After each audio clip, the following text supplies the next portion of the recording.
Hello, first prep students. Today we are going to continue our grammar revision. We'll start with present perfect tense.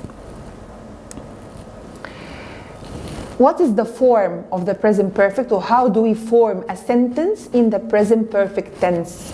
With he and she and it, I put has and the past participle of the verb. What is the past participle of the verb? The third form of the verb. For example, the first form, for example, see. The second form, saw. The third form, seen. Another example, the first form for do is do. The second form, did. The third form, done. So for example, I say he has done. She has gone. Some verbs have only two forms, such as the verb buy. I say he has bought. So the third form of buy is the same as the second form. If I want to form negative from he has done, for example, I will say he hasn't done. If I want to ask a question, it would be has he done? With I and you and they and we use have and also the past participle of the verb. So we say you have finished. We have seen. Negative, I haven't done. Question, have you finished? Have they moved? And so on. What about the keywords or the time expressions of the present perfect tense? Already, just, ever, never, since, for, and yet. Some students always get confused between the past simple and the present perfect, and I don't know why. He went home an hour ago. This is a sentence in the past tense. He went home, the verb is in the past, and I have here ago, which is a keyword for the past simple. So this is a sentence in the past simple. If I want to put it in the present perfect, he has just gone home, or he has already gone home. So concerning two keywords, just and already, are used in the affirmative case. What about the keyword yet? Keyword yet is used only in negative and question. So he hasn't gone home yet, or has he gone home yet? This means I cannot use yet in the affirmative. I cannot say he has gone home yet. No, this is wrong. If the sentence is in the affirmative, I can use just or already. The sentence is in the negative or question, I use yet. And don't forget that yet always comes at the end of the sentence. What about never? Never is a keyword for the present perfect, which gives me a negative meaning. They have never visited Germany. They have never visited Germany. What about the keyword ever?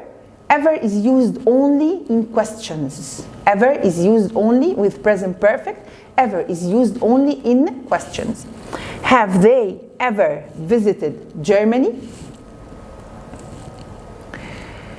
I have also since and for. Since and for also are two keywords for the present perfect, but they differ, or they have a little difference between each other. He has worked in this company for 5 years. I use for when I talk about a period of time, okay? But I use since when I determine the time or the date. So he has worked in this company for 5 years.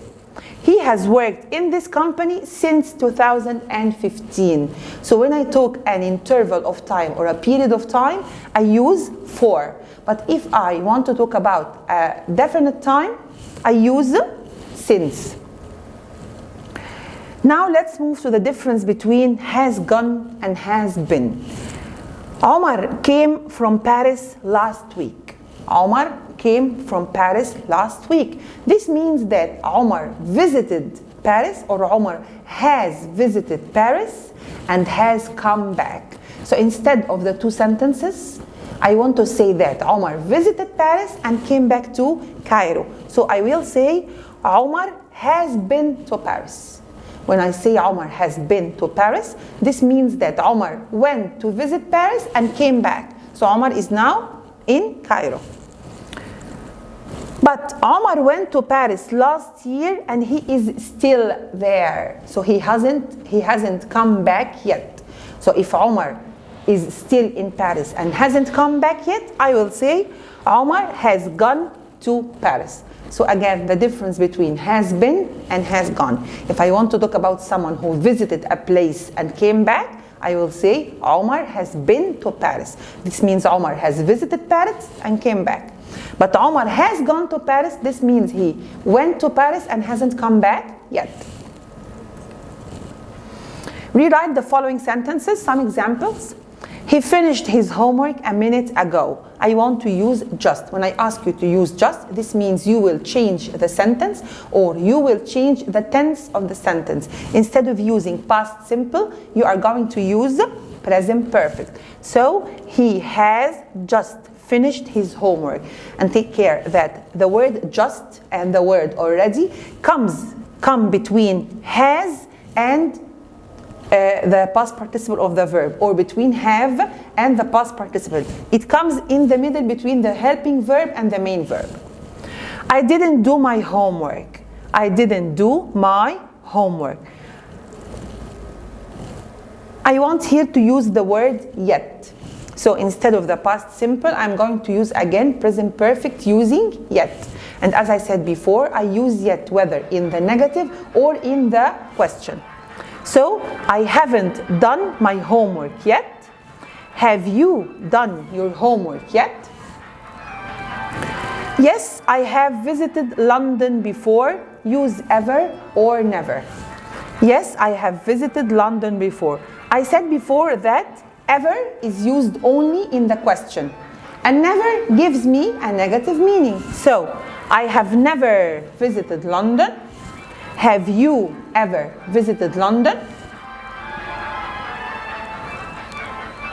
Now, let's move to past perfect tense.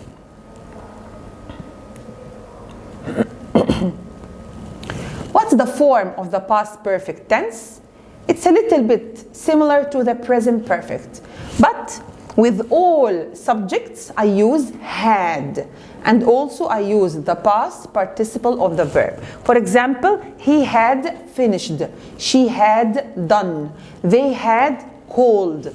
Negative, hadn't, plus past participle. Question, had she gone, had they finished, and so on. And here are some keywords for the past perfect. After, as soon as, before, by the time, because, and until. When do I use past perfect? I use past perfect always with the past simple. When I talk about two actions that happened in the past, but one happened before the other. So the oldest action or the action which happened first should be in the past perfect. Then the action which happened next should be in the past simple. For example, I had explained present perfect before I explained past perfect. This is what I have just done. I had explained present perfect before I explained past perfect. The two actions happened in the past, but one happened before the other. The most confusing thing about past perfect is determining which action happened first and which keyword to use, okay? Let's look at this example. Jana finished her homework, then she watched TV.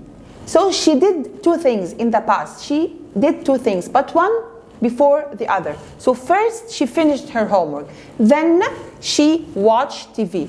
So finished would be action number one, and watched will be action number two. And as I said, the older action or the action number one should be in the past perfect.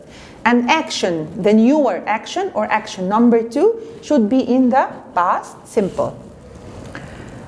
Now we are going to use the word before. Jana had finished her homework before she watched TV. After, of course, is the opposite of before. So you are going to form the same sentence, but we are going to switch the place of the action. Jana watched TV after she had finished her homework. The word or the keyword by the time, the action which comes after by the time should be the second action or the action in the past simple. So, by the time Jana watched TV, she had finished her homework. As soon as is the opposite of by the time. The action which comes after as soon as should be the first action or the oldest action in the past perfect. As soon as Jana had finished her homework, she watched TV. The last word is until. Until should always come in the middle of the sentence. Before until, I put the action in the past but in the negative. So before until, I put negative past simple. And after the word until, I put past perfect. Jana didn't watch TV until she had finished her homework. But take care that before using the keyword or before putting the keyword in the sentence, you have to understand the sentence well. And you have to figure out which action happened first and which action happened next. Now let's move to future tense using will or going to. So we can use or we can form future using will or going to. When do we use will and when do we use going to? Of course, these are some keywords for future: tomorrow, next, soon, and in the future, and tonight. How do you form future using will? Will plus verb in the infinitive. For example, I will study, she will travel, they will watch, and so on. When do I use will? I will be 16 next month. So this is a future fact. When I talk about a future fact, I use will and not going to. For example, Christmas will be after a month. Christmas will be after a month. It will rain tomorrow. It will rain tomorrow. This is a prediction. Prediction is like expectation. I think that something will happen. I think that something will happen. But I don't have any evidence or any proof that this thing will happen. So I will say, I think that it will rain tomorrow. I'm not sure. I think it's a prediction, expectation. The doctor is knocking on the door. I'll open the door. Something happened now, and I took a quick decision. I heard the bell ringing, so okay, wait, I'll get it. Someone is coming to my house holding lots of bags. Wait, I'll help you with them. This is a sudden decision. So I use will with future fact, with prediction without a proof or an evidence, with quick decision, something I have decided just now. I'll help you to do your homework. This is an offer. I use will also with offers. Will you carry the bag for me? Requests. So I use will for offers if I offer to help you or if I offer to do something, or with requests. I ask you to do me something. In these two cases, I use will. Or when I'm threatening someone, if you do so, I will do so and so. This is threatening. Like your mother, for example. If you don't study, I will punish you. This is threatening. So I use future will when I threat. So again, when do I use future will? With future fact, with prediction, without an evidence or a proof, with quick decisions, with offers, with requests, and with threats. Now let's move to going to. How do I form future using going to? The same as will. I put verb to be or with going to plus also infinitive. So for example, I say, I'm going to travel. She's going to study. They are going to be, and so on. When do I use future with going to and not with will? I'm going to travel to Spain in summer. This is intention. What's the meaning of intention? Something I want to do or I intend to do. I'm planning to do it. I intend to do it. So I will say, I'm going to travel to Spain in summer. This is my intention. That's why I used going to and not will. Look at the black clouds. I think it's going to rain. If I say I think it rain only, I will say I think it will rain. But here I said I think it's going to rain because I have an evidence. I have a proof. I saw that the clouds are black. I saw that the clouds are black. So it's going to rain because the clouds are black. So this is prediction or expectation, but with evidence, with proof. Okay, thank you. See you later, inshallah.